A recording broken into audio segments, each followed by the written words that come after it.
And Roman, for your goddaughter or granddaughters, we will now do our little golden book read.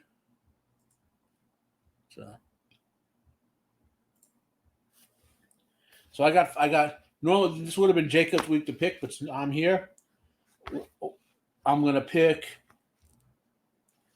Not Star Wars. No. I'm gonna pick Tim Burton's The Night Before Christmas. Now, this is one that's actually multiple little golden books based on this movie. As usual with little golden books, you got to you can kind of hear the crack sometimes. You have to get the crease in here to be able to read them. It's not. So I got to hold and twist. There you go.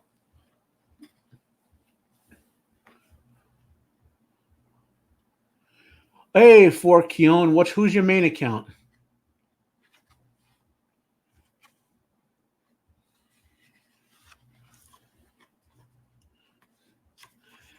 So this is adapted by Lauren Klaus, illustrated by Jeanette Arroyo. I have not seen one, Roman. Okay, Mark, welcome to the show. Hey, Ego, how you doing, buddy? I'm about to do my little golden book read of Tim Burton's A Nightmare Before Christmas, and I will pull this down this weekend and make a little 5 or 10 minute video. It's a read and review.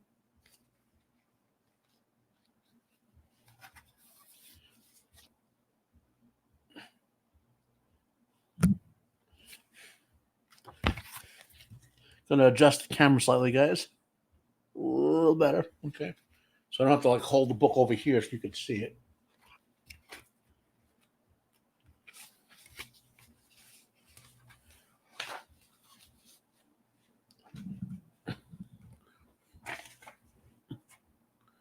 Okay. Now it's hard to read. There's a lot of text, so I'll have to show the picture and then read it. So let's start.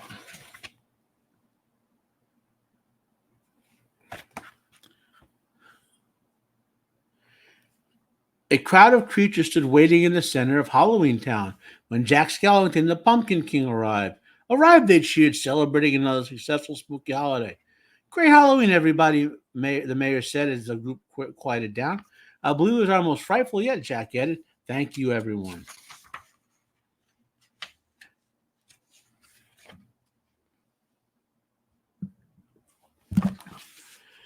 But Jack soon left the party and joined his ghost dog Zero in the quiet graveyard. After so many Halloweens, he was growing bored with the same old things.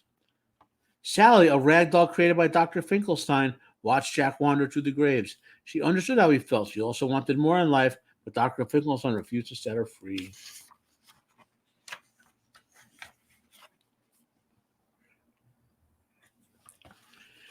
Jack walked all night with Zero. Going deep in the woods, he came to a clearing surrounded by 7 trees, each with a different door painted on it. What is this? Jack wondered aloud. He was most curious about the door with a pine tree symbol. He opened the door and was swept up by a strong gust of wind. The wind pulled Jack down into darkness.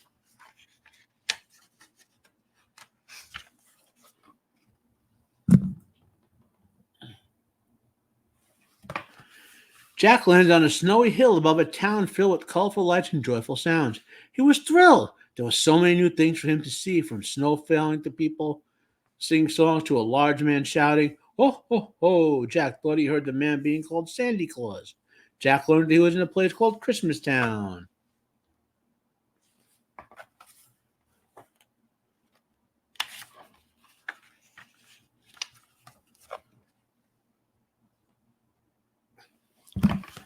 Jack returned to Halloween Town and told everyone about his adventure. While people were excited to hear about the unusual Sandy Claus, they didn't understand the strange, unscary holiday Jack described.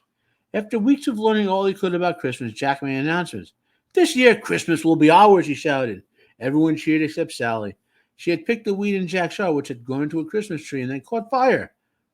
Considering it a bad omen, Sally expected Jack's plan to end horribly. But because she loved him, she vowed to do her best to help him succeed.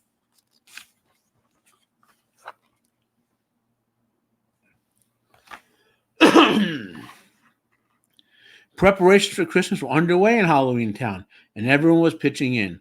Dr. Finkelstein made skeleton reindeer, and ghosts and ghouls decorated the square. And despite her reservation, Sally sued Jack its own Sandy Claus suit. Jack called on Lock, Shock, and Barrel for a top-secret job. They ran to Christmas Town and kidnapped Sandy Claus. Jack needed Sandy Claus out of the way so he could deliver presents this year. Jack told the trio to make Sandy Claus comfortable, but instead they took him to their boss, Oogie Boogie, a villain who loved to cause chaos.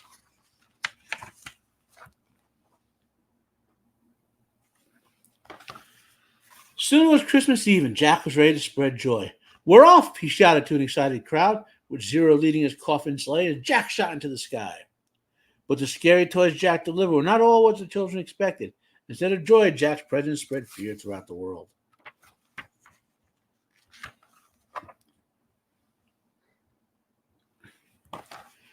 As the residents of Halloween Town watched Jack through a witch's cauldron, Sally worried that something would go wrong. She knew what she had to do.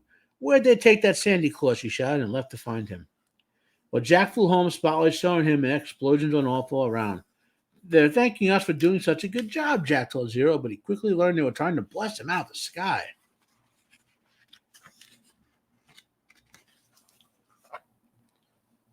It's a weeping angel. Jack's sleigh was damaged and it fell. I can't help it. It's a weeping angel. Jack's sleigh was damaged and it fell to the ground, landing in the graveyard. At first, Jack was disappointed. Everything had gone wrong, despite his good intention. Yeah, Jack encountered a weeping angel in the middle of his mission. But then he realized that although he had wanted to do something wonderful, he also been trying to do something he's not. The realization cheered him. He was ready to be the Pumpkin King once more. He vowed to make next year's Halloween the bestest ever, but this night wasn't done. "Come on, Zero," Jack said, heading back to Halloween Town. "Christmas isn't over yet."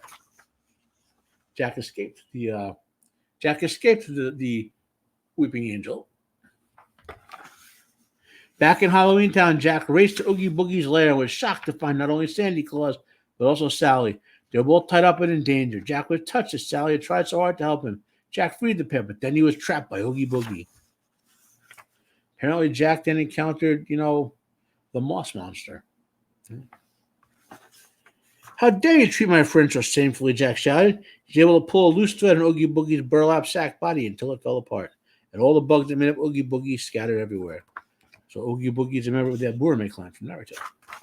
Jack apologized to Sandy Claus and what he had done. "I hope there's still time," he said. "To fix Christmas?" Santa Claus asked. "Of course there is. I'm Santa Claus." And with a little magic, Santa floated away to save the holiday. While everyone celebrated Jack's return, Santa Claus flew overhead and brought snow to Halloween Town for the first time. Later, Jack found Sally in the graveyard and took her hands. He was happy that things were back to the way they meant to be. So, I'm going to call this a 5 out of 5, 4.5 out of 5, very high rated. It's a very good children version of the movie. The movie is not that scary. Like, if I were 6 or 7, I would have enjoyed it, but my grandma got me to all sorts of scary things. This it might be more of a 10-year older type of movie. But if you want your kids to get the story, this is a pretty good version of it. So 4.5 out of 5.